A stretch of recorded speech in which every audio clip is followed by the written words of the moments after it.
Salut et bienvenue dans Fade Away, le podcast qui prend du recul sur l'actualité basket. Ici, on analyse et on décrypte tout ce qui fait le quotidien de la Grande Ligue. Alors installe-toi confortablement et c'est parti. Anthony for three. Bang! That one goes down and the game is tied. Ça fait des années que le All-Star Game et plus globalement le All-Star Weekend est absolument grotesque, ridicule. Et pour le coup, cette année, c'était mieux, bien mieux que les années précédentes. Alors on ne va pas s'enflammer, mais au moins, on a vu des bonnes choses et moins bonnes choses, certes, mais au moins on a des éléments positifs sur lesquels peuvent s'appuyer la NBA pour les prochaines années. Déjà, je voulais commencer par dire bravo et merci à Victor Wembanyama. Déjà, bravo pour avoir été titulaire au All-Star Game. On n'en a pas parlé, mais quand même, premier Français de l'histoire à être titulaire au match des étoiles, donc ce n'est pas rien. Mais bravo aussi pour avoir tenu sa parole. Il avait promis de venir au All-Star Game avec l'envie d'en découdre et franchement, merci, parce que c'est lui qui a donné le ton. Set the tone, comme ils disent aux États-Unis. Plus qu'une victoire, moi, ce serait la manière qui m'apporterait. Voilà, j'espère pouvoir laisser mon empreinte sur cette journée. Il était dur en défense, de l'intensité chaque seconde qu'il a passé sur le parquet, il a mis des dunks, il a eu de l'adresse au tir, et il avait surtout vraiment envie de gagner premier degré. Quand la Team World a perdu le premier match, on l'a vu vraiment dégoûté. Et écoutez sa réaction d'ailleurs après l'événement, c'était au micro de RMC Sport. C'était beaucoup plus plaisant que l'année dernière, que le basket proposé était pas mal, mais bon, ça n'a pas suffi. Non, pas vraiment, pas comme un match normal, parce qu'il n'y a pas autant d'implications tactiques, mais toutes les fois où dans ma jeunesse j'ai joué au basket en dehors de mon équipe, c'était pareil. C'est un match de basket. Si j'étais un random et que j'allais jouer au playground, je jouais de la même manière. C'était beaucoup plus plaisant que l'année dernière. J'ai trouvé que le basket proposé était pas mal. Un gars comme Kawhi qui marque 30 points, je sais pas combien au premier match, mais 30 points au deuxième. Bon là, ça veut dire quelque chose. Mais pour moi, c'était assez plaisant de jouer ce match. Voilà, il y avait plus d'intensité. Tactiquement, on était un petit peu plus concentrés aussi. Moi, j'ai essayé de jouer sur aussi les forces de mes coéquipiers, voilà. Mais bon, ça n'a pas suffi. Même s'il le prend à la rigolade, je peux assurer qu'il avait vraiment envie de gagner sur le Star Game. Mais quoi qu'il en soit, il a emmené du monde derrière lui, et notamment Anthony Edwards, qui l'a dit lui-même après le premier match. Je cite, « Il a donné le ton, il a montré l'exemple, ça m'a réveillé, c'est sûr. » Voilà Anthony Edwards qui a terminé MVP de ce All-Star Game avec 32 points et 9 rebonds sur l'ensemble de la soirée. Et cette année, on n'a pas vu une pluie de tirs du milieu de terrain ou des alley-oops en pagaille. On a enfin vu un peu de vrai basket et des joueurs qui courent un peu plus, même s'il y a malheureusement toujours des exceptions. Et c'est le cas de Nikola Jokic et Luka Doncic. Alors, autant pour Doncic, on le savait et c'était prévu qu'il joue très peu, il est moitié blessé, mais franchement il a été totalement invisible, je ne sais même pas s'il a versé une goutte de transpiration, donc si c'est pour faire ça, autant rester sur le banc et se reposer. Mais c'est surtout Nikola Jokic, c'était flagrant, et je pense qu'il ne voulait simplement pas être là. Et je ne suis pas étonné quand on voit le personnage, parce qu'on sait très bien que le basket n'est pas sa passion. Sa passion à lui, c'est plutôt les chevaux et la Serbie. Mais dans ce cas-là, si t'avais pas envie de jouer, il fallait rester sur le banc ou laisser ta place à quelqu'un d'autre. Voilà, ça c'est un petit point négatif de cette soirée. Des joueurs comme Nikola Jokic et Luka Doncic qui n'ont pas voulu respecter le jeu. Ils n'ont pas voulu respecter l'événement et je trouve ça bien dommage parce que à eux deux, c'est seulement 2 points en cumulé. C'est juste pas possible en fait, cette attitude. Mais pour revenir sur le positif, je voulais dire bravo à la NBA plus globalement pour cet événement qui est réussi, pour ce nouveau format du All-Star Game. Ça fait plusieurs années que les fans réclament ce format des États-Unis contre le reste du monde et on a bien vu que ça marche. On le sait très bien, le basket s'internationalise de plus en plus. On a vu à chaque fois que les États-Unis, au fil des années, commençaient à trembler de plus en plus, commençaient à vaciller de plus en plus face aux équipes européennes, face à la France, on l'a vu face à la Serbie aussi au JO. Les meilleurs joueurs de la NBA, aujourd'hui d'ailleurs, sont tous ou quasiment tous non américains. Nikola Jokic, Luka Doncic, comme je le disais, mais on peut parler aussi de Giannis Antetokounmpo, de Victor ou même de Shai Gilgeous-Alexander, qui est MVP en titre. Mais ce qu'on sait aussi, c'est que les Américains ont un ego et ils veulent continuer de montrer que c'est toujours les boss dans le monde du basketball. Alors ça nous donne une confrontation pas mal entre une équipe qui sur le papier était favorite, la Team World, et les deux équipes américaines qui au final se sont affrontées en finale et qui ont montré que pour l'instant, en tout cas sur ce format-là, c'était toujours les meilleurs. Parce que je ne suis pas sûr que les Américains soient toujours les meilleurs, mais en tout cas sur ce format-là, ils ont montré que c'était eux et ils ont enfin montré un minimum d'implication dans l'événement. Alors bravo à la NBA et à Adam Silver et ses équipes d'avoir mis en place ce nouveau format. On a enfin un format compétitif, enfin un format qui plaît au public, et j'ose espérer que ça continue l'année prochaine. Parmi les satisfactions, ou du moins les belles histoires de ce All-Star Weekend, c'est la victoire de Damian Lillard, encore lui, au concours à 3 points. 3e victoire pour le joueur des Blazers, qui rejoint un certain Larry Bird au classement du plus grand nombre de victoires, mais pour ceux qui n'ont pas le contexte, c'est une belle histoire, parce qu'il a connu une saison galère à Milwaukee, et surtout il a connu une grosse blessure, une rupture du tendon d'Achille. Là, il est de retour dans sa franchise de toujours, à Portland, et d'ailleurs, pour l'anecdote, c'est lui qui a demandé à la NBA, à Adam Silver, de participer à ce concours à 3 points, un souhait qui a été accepté, et au final on a vu que c'était une bonne idée puisqu'il a gagné.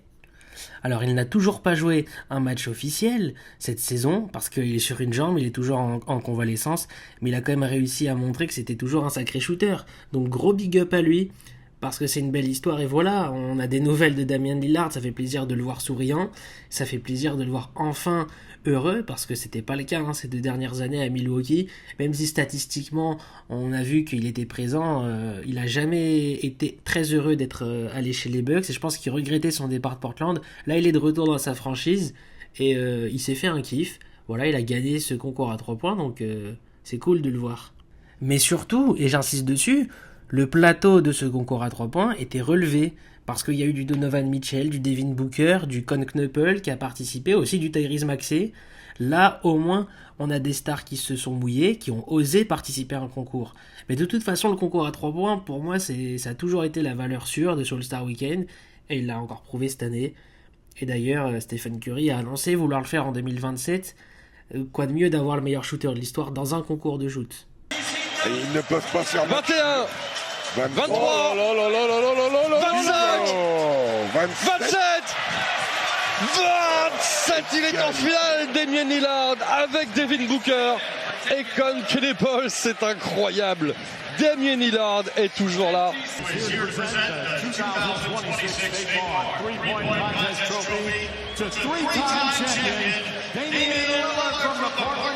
Et ouais, désormais triple vainqueur du concours à 3 points du All-Star Weekend NBA, Damian Lillard. Et en parlant de shoot, je vais évoquer le Shooting Stars Challenge qui était la nouveauté de ce All-Star Weekend, ou plutôt le retour, parce que c'est un concours qui existait entre 2004 et 2015. Le principe est simple, nous avons 4 équipes de 3 qui s'affrontent, des équipes formées avec 2 joueurs NBA et un ancien joueur qui doivent tirer depuis différents spots du terrain. Et parmi les équipes participantes, on retrouve notamment une équipe des Knicks avec Jalen Brunson, Karl Anthony Towns et Alan Houston, une équipe All-Stars avec Scottie Barnes, Chet Holmgren et Rip Hamilton, la team Cameron avec Con Knuppel, Jalen Johnson et Corey Maggette. Alors pourquoi le nom de team Cameron, j'en sais rien, et d'ailleurs personne n'en sait rien. Et enfin, la team Harper avec Ron Harper et ses 2 enfants, Dylan et Ron Harper Jr. Ce Shooting Star Challenge d'ailleurs qui a été remporté par les Knicks.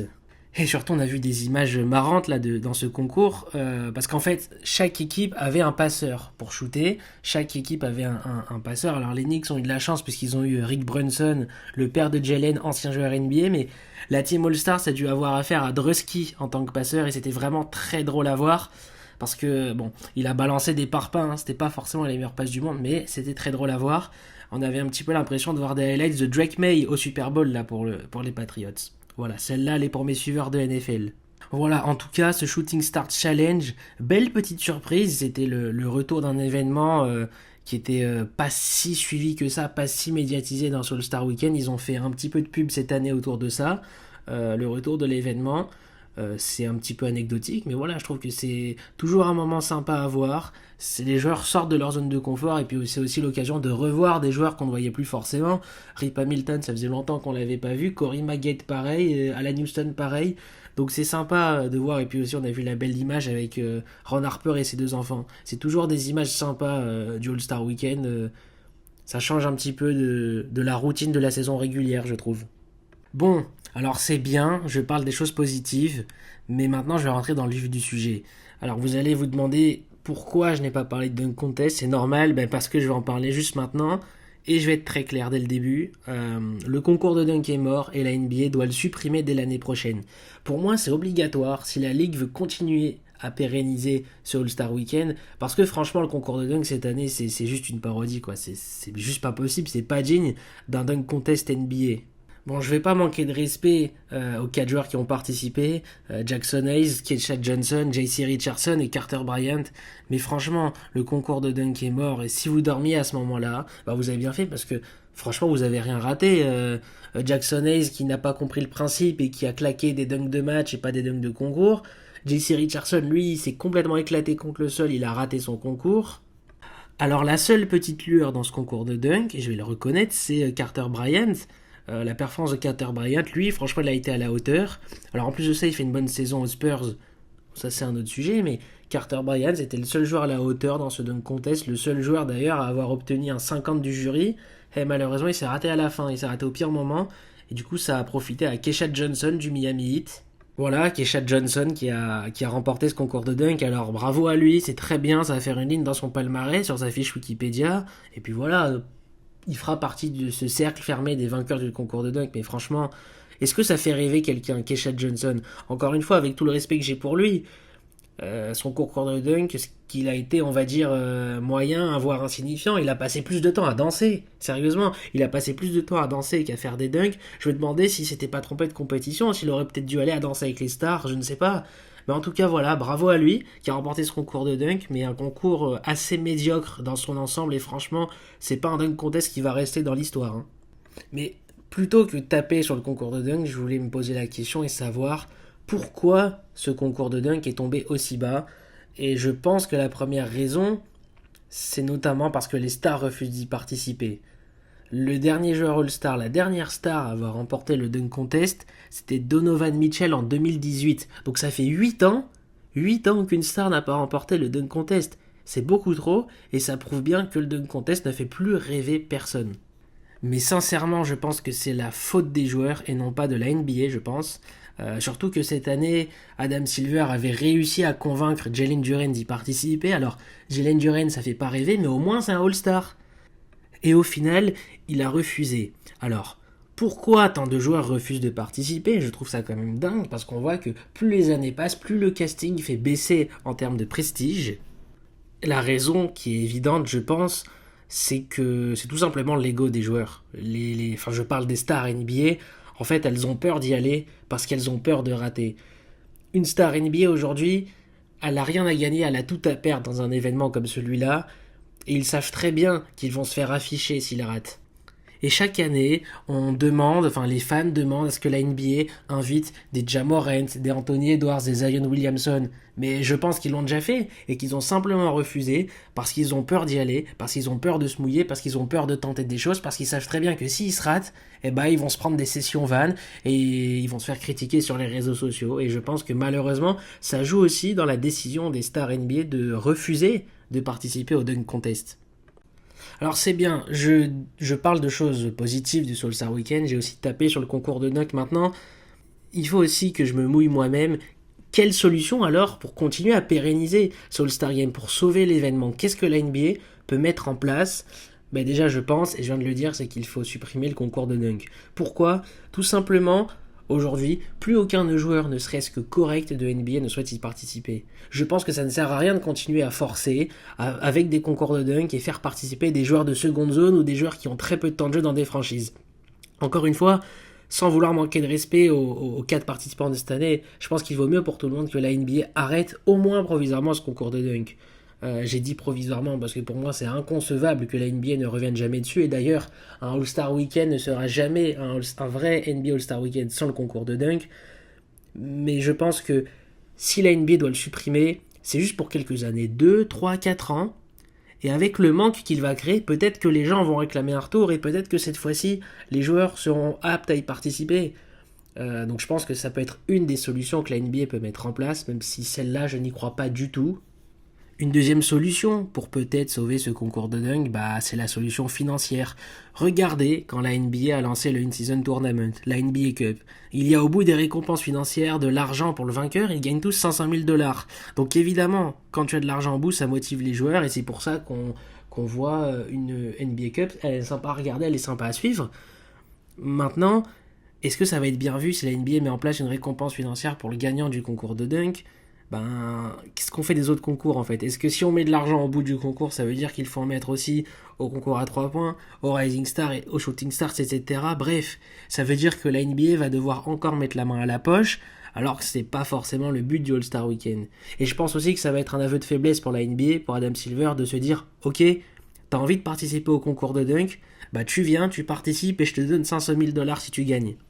Alors oui, j'ai donné 2 solutions juste avant, mais pour moi, la solution ultime pour sauver sur le Star Game, c'est le concours de 1 contre 1. Ça fait plusieurs années que c'est quelque chose qui est réclamé par les fans, qui est réclamé par les joueurs même, et on a vu que c'était quelque chose qui fonctionne. Je vais prendre l'exemple sur la ligue Unrivaled, qui est une ligue féminine de 1 contre 1, ça fait 2 ans que ça existe, et c'est toujours un gros succès. Je peux prendre aussi l'exemple de Tracy McGrady, qui a lancé sa propre ligue de 1 contre 1, mais surtout, c'est quelque chose qui est réclamé par plusieurs stars NBA. Kevin Durant, James Harden, Kyrie, Giannis, ils ont tous évoqué leur excitation à l'idée d'un potentiel tournoi de 1 contre 1 en NBA. Et je pense qu'on est plus proche que jamais de le voir, parce que c'était déjà évoqué d'ailleurs l'année dernière, donc c'était déjà évoqué pour entrer au All-Star Weekend cette année. Bon, ça ne s'est pas fait, mais je pense que 2027 sera la bonne année pour voir enfin un tournoi de 1 contre 1 en NBA lors du All-Star Weekend. Bon, c'était un épisode très très court aujourd'hui, mais je voulais quand même revenir sur l'actualité de ces derniers jours en NBA qui était l'All-Star Weekend. La saison va reprendre que maintenant, donc je voulais en profiter pour faire un petit débrief rapide de ce All-Star Weekend. On a vu des concours plus ou moins réussis, un match des étoiles enfin un minimum compétitif avec enfin un peu d'intensité, un All-Star Weekend où on a pris enfin un petit peu de plaisir pour la première fois depuis des années. Alors c'est sûr, c'était pas le All-Star Weekend du siècle, mais en tout cas, la NBA a montré qu'elle pouvait s'adapter et surtout qu'elle était en bonne voie pour enfin redorer le blason de ce rendez-vous annuel.